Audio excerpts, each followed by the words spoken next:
everyone. So welcome to another 10-minute tune-up. Everyone has 10 minutes in their day to move their body and a little bit of an embodied movement practice. Being with your body, really being conscious of your breath, being conscious of your movements, resetting your motor patterns, which are your movement patterns. Today we're going to start with a breathing and core stabilization exercise. Have a blanket folded in half for underneath your head so that the back, neck, long position can be aligned. I'm going to take a belt, and the belt is going to be, I'm going to lie on the belt so that it is across my back upper pelvis. So if I palpate the top of my back pelvis, the belt is going to be right across the bony portion of my back pelvis. So I'll start by lying down, creating the back, neck, long position, rib cage to pelvis. And the belt will come right directly underneath my back pelvis. So if I were to pull on the belt side to side, there would be no motion. Like I can't pull the belt from underneath me because my pelvis is dropped down and back into the belt. I want you to make sure that that's not because you posterior pelvic tilted, but that you're really dropping down and that the ribs to the pelvis are very much flush into the ground. I'm going to pull up on the belt, and you'll notice that my arms are at a diagonal because I want the belt to come directly up from my pelvis itself. And if I pull straight up from my shoulder, I'll be pulling the belt at an angle from my pelvis. So I'm going to pull directly up on the belt. And remember that in a yoga practice, we don't have a lot of pull activity. So here you are pulling the belt up against the back pelvis in an isometric action in the arms. The rib cage, the trunk and the pelvis stay absolutely stable. And then I'm going to lift my legs and point my toes. So when I lift my legs, I'm doing so as a leg action, and the pelvis to the torso stays absolutely still. And then slowly, I'm going to move my right leg away from me and touch the toes down to the ground. I'm tethering my rib cage down towards my pelvis, so that as my leg moves away from my body, there's no movement like this in my torso and my pelvis. My pelvis and my torso are staying very stable. So when we talk about core function, we're really talking about our ability to stabilize the trunk, or to stabilize the pelvis, or to stabilize both while the appendages move. So we load the appendages, we move the appendages through the center of our body. So really, almost everything we do in life, when we're moving our arms and legs, triggers some sort of stability through the core, through the spine. Arms will get a little fatigued here, and the work is to move the legs slowly away without changing the pelvis and the rib cage. Good. All right, I'm going to let the belt come out to the sides. I'm going to take my legs and draw them in towards my chest. Roll a little bit side to side. Good. And then roll all the way over to your side. Push and draw yourself up. From here, we're going to come to standing. And I want you to grab a block, if you have one. If you don't, that's okay. Put it right between your legs, right above the inner knee. And as you stand, I want you to work your feet down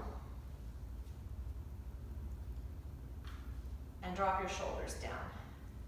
Raise your right arm up. And as we've been doing this week in class, raising the arm up from the back of the right pelvis so that I'm really stretching the latissimus dorsi, that swimmer's muscle. I'm going to bring my left hand over to my right wrist. I'm going to root down through my right pelvis and my right foot as I side bend to the left. And as I side bend to the left, even though I'm taking my body off center, I'm still thinking of my rib cage and my pelvis being stacked, so I don't get back into a back bend, nor am I really deeply rounded forward, but really trying to pull to the side. And I am allowing that shoulder blade to glide passively as I pull with my left hand. Now to come up from this, I really want you to use the abdominal region. So I'm going to pull my right ribs towards my right pelvis to stand up. I'll release the left arm, and I'll take my right arm slowly forward and down.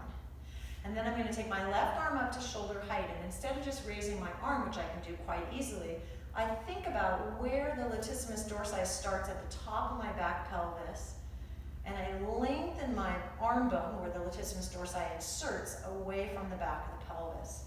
Rooting the left leg down, taking right hand to left wrist, side bend right, thoracic spine, the 12 vertebrae that start at the base of your neck, are curving now, and they side bend very easily. Again, feeling like I'm stacked, shoulders and pelvis. So even though I'm side bending and taking the stack to the side, I haven't gone forward or back in my torso. No back bend, no forward bend. And then bringing the bottom of my left rib cage towards my left pelvis, coming up. I'll release the right arm, and I'll press the left arm down. Still holding the block, unless it feels too narrow. I'll turn on the diagonal for you to see this. Again, my feet really aware, my toes spread. I'll take a slight little utkatasana. So it's a squatting action. It's yoga squat. There's flexion at the ankle, the knee, and the hip. The pelvis has come forward. My torso has remained above my pelvis. I've just changed the angle by flexing up the pelvis. I'll take the arms out in front of me, and then from the back of my right pelvis, I'll raise the right arm up by my ear. Not because the right arm can rise up easily, but because I'm trying to feel its connection to the back of that right pelvis. I'll do that several times. At the same time, I'm isometrically pressing my left arm forward and down. And really working not to change my torso in terms of rotation, at least not right now. And then I'll press that right arm isometrically down. I key into the area of my back left pelvis, and I try to raise the back of my left arm away from the pelvis and back down. Now your range of motion might be different than mine, right? There might be a little smaller, might be a little bigger, but I'm not changing the parameters of my stacked spine when my arm moves. That way I really preserve the elongation from the back of my pelvis to the back of my arm. Good. And then I'll take both arms forward and up, soften my ribs towards my pelvis, and depending on who I am, I'm going to try to come deeper into the squat. And then push back all the way up and draw and release the arms down. Take the block out. Stand for a moment and notice. Now I'm going to take the back of a chair. I'm going to scissor my legs so that my right leg is forward and my left leg is back. I'm going to root across the ball of the right foot. Root into the left heel. Again, I'm stacked, so my rib cage is over my pelvis. Back neck is long. And I'll hinge forward. I'm going to move the chair a little bit forward. Palms come onto the back of the chair, but can you notice the angle of my right ear to my right shoulder to my right hip? Right? I'm not this way. Be fine, but that's not what I'm going for. And I'm not rounded in the upper back. Trying to figure out between those two endpoints how to keep a very neutral spine. I'm going to take my right arm forward, pushing down with the left arm. Feel my legs plugging up into my pelvis, and slowly raise the right arm a little bit higher up. Now I'm going to reach my right fingers forward so my shoulder blade glides, and I'm going to pull my right pelvis back strongly. And as I pull my right pelvis back, I'm trying to create space between the side of my arm and the back top of my pelvis.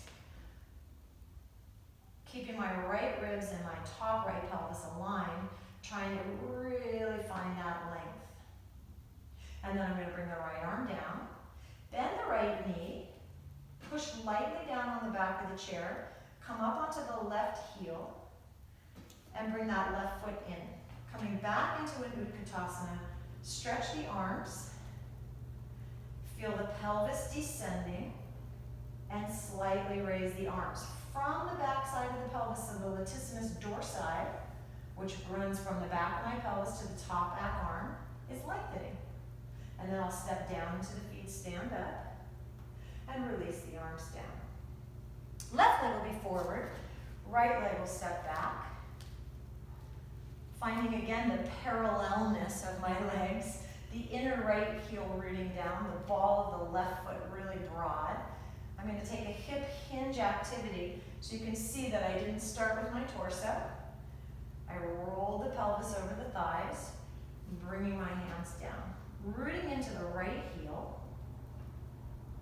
Feel the rib cage above the pelvis, tilt it because I'm hip hinged, and raise the left arm forward and out a little bit. But as I do that, with an awareness of what's happening back here at the origin of the latissimus dorsi. And then I'm going to stretch my left arm forward and my left pelvis back. So I'm really feeling, and as I do that, so I'm really feeling the elongation from the back of my left pelvis to the back of my upper left arm. I feel that I have to really work down into this left foot so that for me personally, I don't hang back in the leg. My legs are active. And then I'll bring the arm down. I'll bend the left knee. Now on this side, I'm going to bring my hands to my pelvis. Root into that left leg. Bring the right leg forward. Reestablish the Utkatasana. Arms out. From the back sides of both sides of my pelvis, raising the arms up. And then seeing if I can go a little lower. And as I go lower, noticing how the changes in my spinal column may be affected. And coming back into the Utkatasana, you're only going as low as it was comfortable for you there. Place the hands on the chair, stand on up. Good. Turning in one last time, again, side body long. I'm going to bring my feet fairly close together. Raise and lift the arms. Side bend over to the left. Stretching and reaching with the right arm, but also stretching and reaching with the left arm.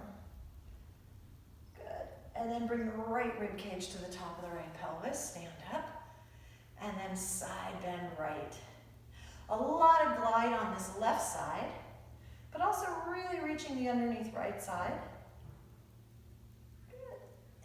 And then come back up. And this time, press and draw the arms deeply down and out. Just pause for a moment and notice. A little bit of activity through here. A little bit of sense through the back body. Maybe a little bit of sense through the hip flexors. Enjoy. Thank you.